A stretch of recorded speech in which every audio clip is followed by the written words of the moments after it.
El amanecer llegó como siempre a la finca de los Herrera, un hilo de luz que atravesó la rendija de la ventana y el canto fecundo de los gallos.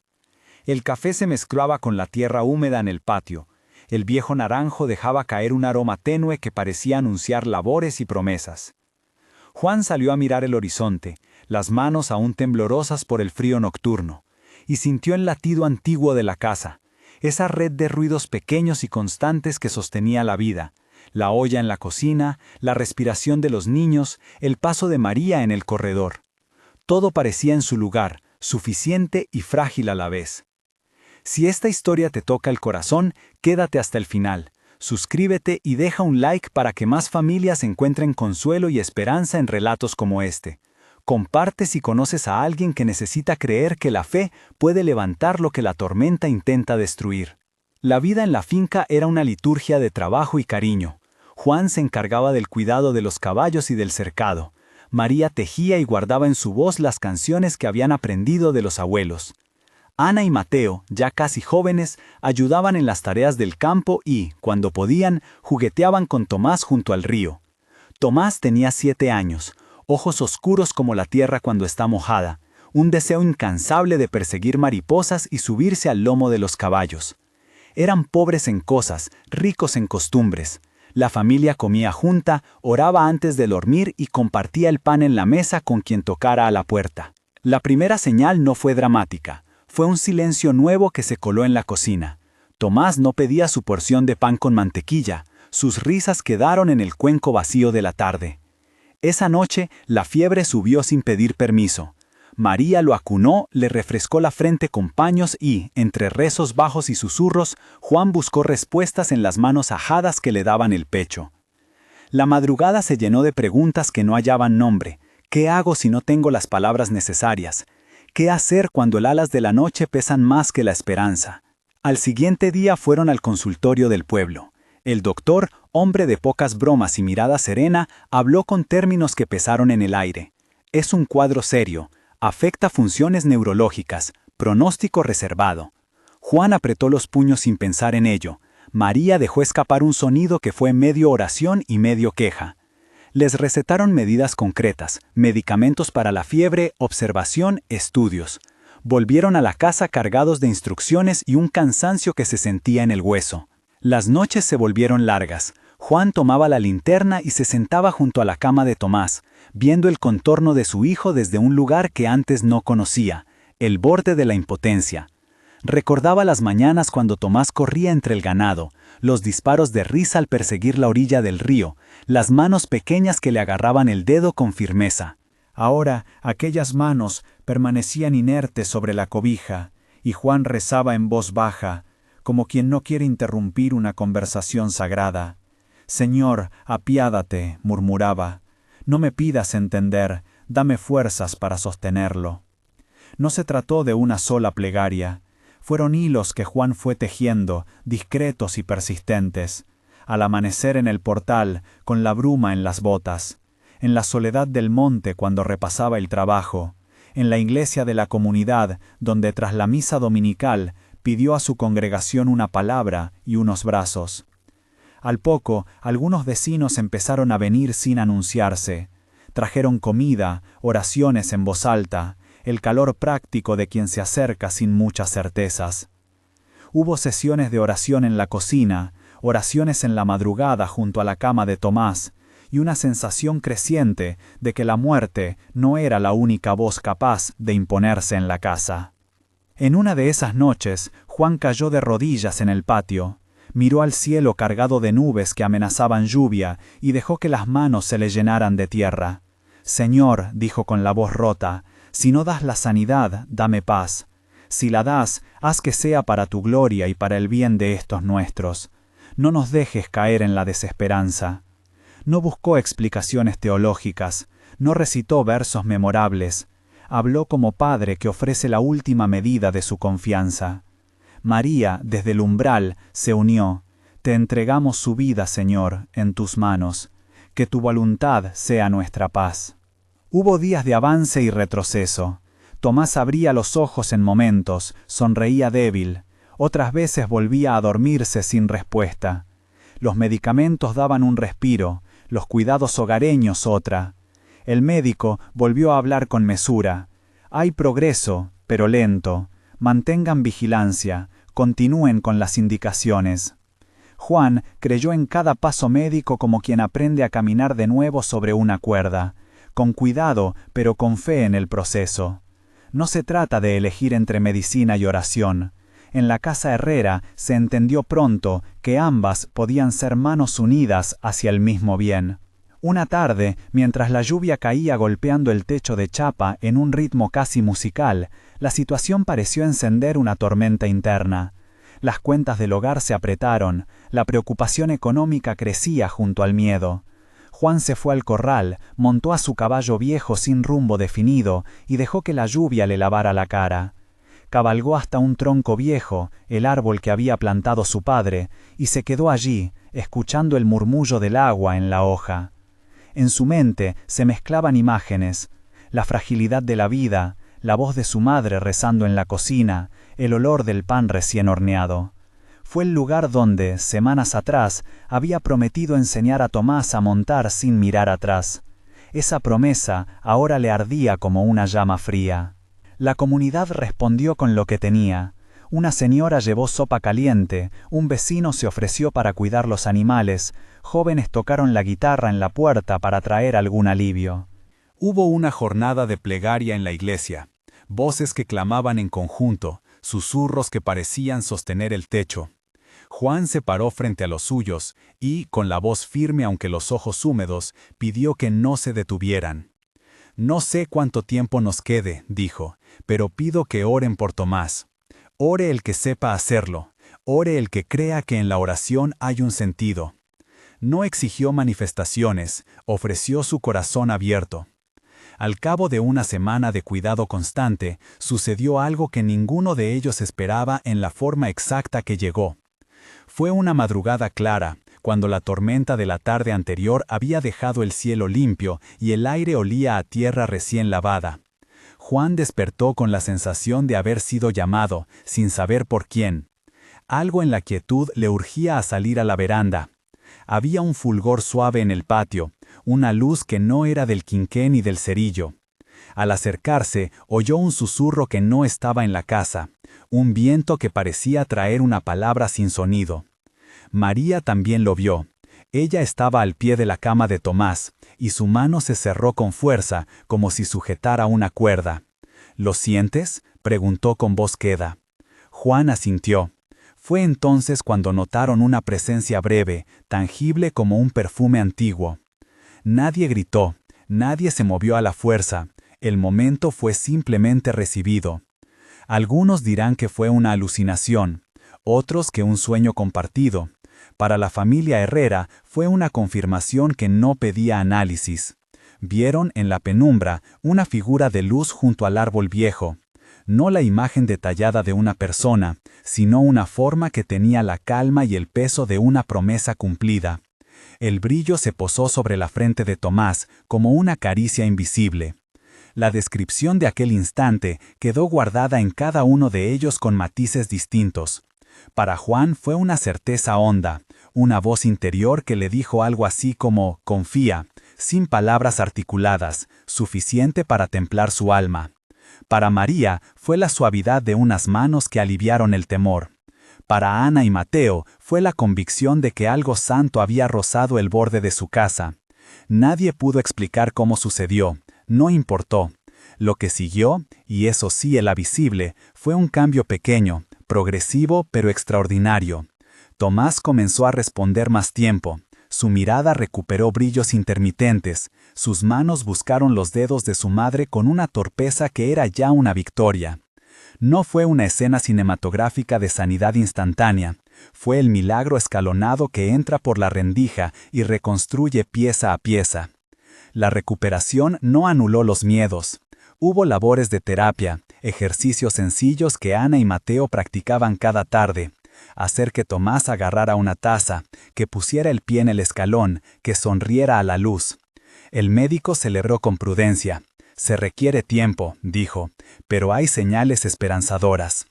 Juan, que antes había vivido en la certeza del trabajo físico, aprendió a medir la fe como una disciplina de cada día: paciencia, cuidado, oración.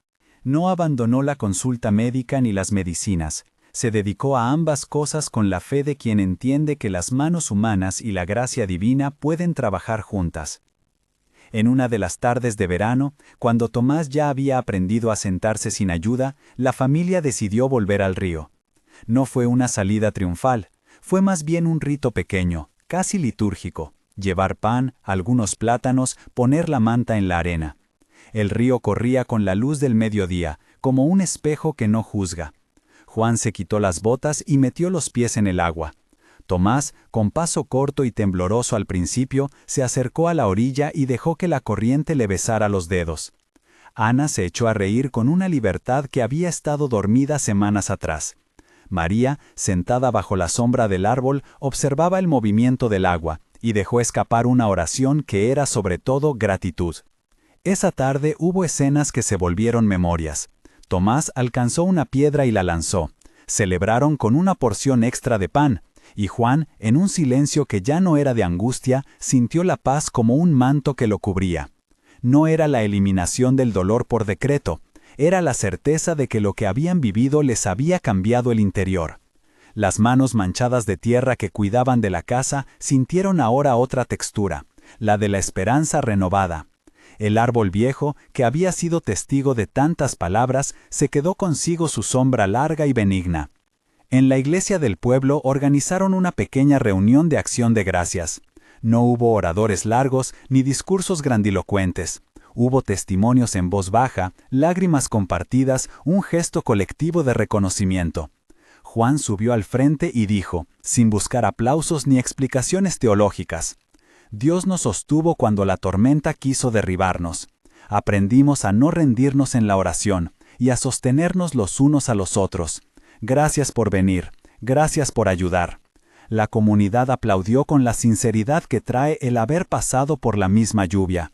Hubo momentos íntimos que nadie vio fuera de la casa. María, cosiendo una camisa con las manos que parecían recuperar la calma, le confesó a Juan que, aunque la visión había sido un consuelo, lo que realmente los había salvado había sido la constancia de su gente y su decisión de no abandonar ni la medicina ni la oración.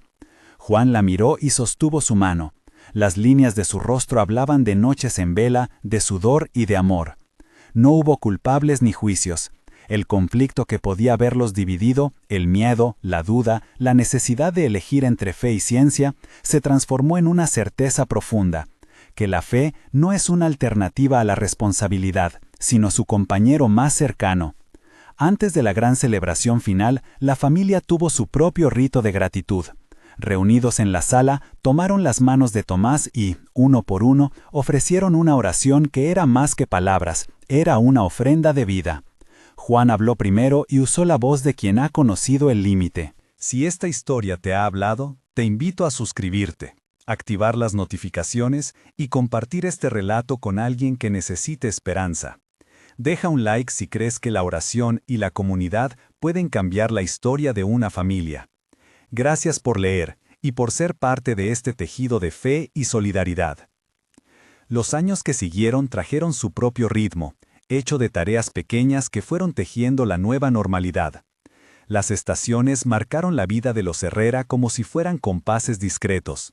La lluvia que abría las paredes del río y permitía sembrar maíz. El verano que endurecía la tierra y pedía manos decididas. El otoño que juntaba las cosechas y las historias alrededor de la mesa. En cada curva del tiempo, la memoria de lo vivido volvía en escenas breves. La fiebre que se fue, las oraciones repetidas a medianoche, las noches en vela junto al catre. Nada de eso desapareció, se acomodó como una piedra en el zapato que recuerda al caminante que debe mirar por donde pisa, pero también que debe seguir andando. Tomás creció con la prudencia de quien conoció la fragilidad muy temprano. Aprendió a medir los pasos, a no correr sin pensar, pero también a disfrutar el impulso de un juego. Sus piernas recuperaron fuerza, y su risa, aunque menos alta, fue patrimonio de la casa. Con el tiempo, la voz de niño fue cediendo a un timbre más serio. Había algo de vieja sabiduría en su voluntad de cuidar. Cuando alguien del vecindario venía con tos persistente, Tomás iba con una bolsita de hierbas o, si la cosa era grave, guiaba hasta la casa donde podían curarlo y abrigarlo. No se hizo médico, pero aprendió a atender con manos firmes y ojos atentos, y la gente empezó a buscar su ayuda como quien busca un refugio que no promete milagros, sino compañía y trabajo. Juan envejeció como envejecen los hombres que han llevado el peso del deber sobre las manos, con arrugas que contaban jornadas de sol y con un andar que ya no atropellaba la tierra. Aún así, su autoridad en el pueblo se sostenía menos en sermones y más en gestos. Iba a la acequia a comprobar si los canales estaban limpios. Ayudaba a trenzar un cerco cuando una familia nueva lo pedía. Se sentaba en silencio junto a los que lloraban y su presencia les enseñaba que la disponibilidad era una forma de amor. La palabra que antes podía haber parecido rotunda, seguiré trabajando y seguiré orando, ya no necesitaba repetirse. Se veía cumplida en acciones cotidianas que hablaban sin ruido. María, por su parte, cuidó la casa con la certeza de quien sabe que mantener el fuego encendido es una forma de resistencia. Conservó recetas, canciones y rezos, y los transmitió a Ana y a Mateo con la naturalidad de quien entrega una lámpara a la siguiente generación. Su fe no era un espectáculo, era un oficio. Frente a las pequeñas desgracias que vinieron, la pérdida de una siembra, una enfermedad pasajera, el luto por un vecino, ella enseñó a no dramatizar la esperanza, sino a cultivarla, una práctica constante de manos y miradas. El tronco del árbol viejo siguió siendo punto de encuentro. A veces lo encontraban con guirnaldas sencillas hechas de flores secas, otras con una cuerda para columpiar a los niños del barrio. Allí se celebraron bautizos sin grandilocuencias, promesas de noviazgos que parecían eternos y pactos de ayuda mutua firmados con un apretón de manos. El árbol tenía la paciencia de quien entiende referencias sin repetirlas. Su sombra era la misma que había escuchado las primeras oraciones y su corteza guardaba las marcas de los dedos que alguna vez tocaron su tronco pidiendo valentía, amor, gratitud y juego. Con el paso del tiempo surgieron iniciativas que nacieron del ejemplo más que de la ambición. Vecinos que habían recibido de los Herrera hospitalidad y cuidado empezaron a organizar guardias de ayuda cuando alguien quedaba postrado. Se armaron pequeñas rondas de visitas. Una vez por semana, una mujer mayor llevaba sopa a una casa triste. Otra vez, un joven ayudaba a llevar agua a quien no podía. No fue un proyecto institucional, ni siquiera un plan formal. Fue la costumbre de mirar al otro y hacer algo simple. Esa costumbre, repetida, fue la verdadera lección que la comunidad aprendió. Hubo, claro, nuevas pruebas. La vida no liberó al pueblo de dolores futuros. Llegaron enfermos distintos, problemas económicos que exigían estiramientos ingeniosos y discusiones que pusieron a prueba la paciencia colectiva. En una ocasión, cuando una inundación arrastró parte de una cosecha, algunos vecinos se inclinaron por culpar a la mala suerte, otros por decisiones mal tomadas, y no faltaron los que buscaron explicaciones que repartieran responsabilidad.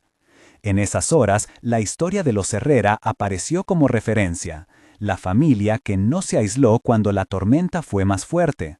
No se trataba de ofrecer soluciones mágicas, era mostrar que la vigilancia común, la asistencia sin fanfarrias y la oración compartida eran recursos válidos para sostener el pulso de la comunidad. Una mañana de invierno, años después de la recuperación de Tomás, llegó al pueblo una mujer que había oído el relato de boca de un viajero. Se decía que había aprendido técnicas básicas de curación en una ciudad cercana y que buscaba un lugar para quedarse y poner en práctica lo que sabía. Los Herrera las recibió con la mesura que caracteriza a los prudentes. No abrieron la casa como si adoptaran de inmediato la novedad, pero tampoco rechazaron la ayuda. La mujer, llamada Clara, se asentó con respeto y comenzó a trabajar de manera discreta.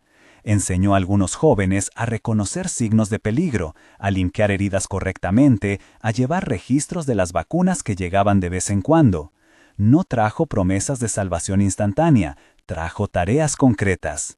Su llegada reforzó la idea, ya vieja en el pueblo, de que la fe debía ir acompañada de saber hacer. La convivencia con Clara no estuvo exenta de fricciones. Algunos la miraban con sospecha porque venía de afuera, otros la idealizaban.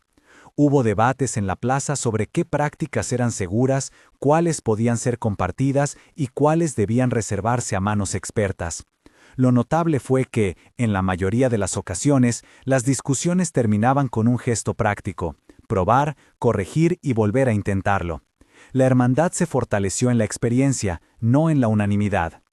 Los niños de Ana y Mateo crecieron sabiendo que las historias podían ser herramientas de vida. Les contaban a la hora de dormir que había un tiempo en que la casa estuvo al borde de la oscuridad y que la luz volvió porque la gente no se dio por vencida. No romantizaban el sufrimiento, lo nombraban con la claridad de quien quiere que la lección sea útil. La oración acompañada de manos atentas puede sostener a los que están a punto de caer, pero no evita que la caída exista. Esa enseñanza, más que moralina, se volvió práctica.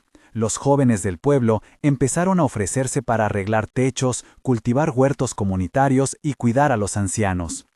Cuando Juan dejó de levantar la hoz con fuerza, los vecinos organizaron una comida humilde en la que habló poco. Se sentó junto al tronco del viejo árbol y escuchó más que habló. Sus palabras finales, dirigidas a sus hijos y a quienes lo quisieron, fueron una petición sencilla: que continuaran con la costumbre de estar atentos. «No prometo que no habrá más noches oscuras», dijo, «pero prometo que las manos que aprendimos a usar no se olvidarán de usarlas». No hubo grandes discursos, la emoción fue enmudecida por la gratitud. Después de eso, su figura se fue haciendo más frecuente en los recreos de los nietos, en la plaza, en la forma en que la gente hacía fila para repartir trabajo. Su liderazgo se transformó en una sombra benigna, una presencia que no exigía reconocimiento.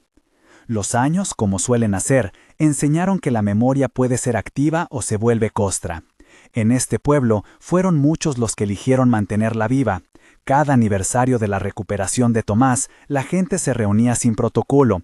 Llevaban pan, tal vez una canción, y renovaban la promesa de sostenerse. No como un rito hueco, sino como un recordatorio práctico. Quien cuida, cómo se cuida, qué se comparte. Así, la historia de aquellos días no quedó en un relato romántico, sino en manuales improvisados. ¿Quién sabe coser una herida? ¿Quién recuerda cómo hacer un caldo? ¿Quién tiene tiempo para acompañar a un doliente? Tomás, ya hombre hecho, tuvo un hijo al que miró con la mezcla de ternura y cautela de los padres que conocen los peligros del mundo. A su niño le enseñó a jugar, pero también a observar, a no tomar la vida como un reto contra la naturaleza, sino como una serie de responsabilidades compartidas. Así, la historia de aquellos días no quedó en un relato romántico, sino en manuales improvisados. ¿Quién sabe coser una herida? ¿Quién recuerda cómo hacer un caldo? ¿Quién tiene tiempo para acompañar a un doliente? Le mostró el árbol viejo y le contó las palabras que, de niño, dijo al tocar su corteza. El niño escuchó, y en su rostro se adivinó la continuidad, la esperanza que no rehúye el trabajo ni la oración. En la última escena que cierra esta historia, aunque nadie pretende que la vida cierre en una escena única, la cámara del tiempo se detiene en el tronco del árbol al atardecer. Las hojas susurran, y por un momento todo parece volver a aquello que empezó: manos que se tocan, un gesto silencioso de promesa, una familia que sabe que la fe y la responsabilidad no son rivales, sino nombres distintos de la misma lealtad.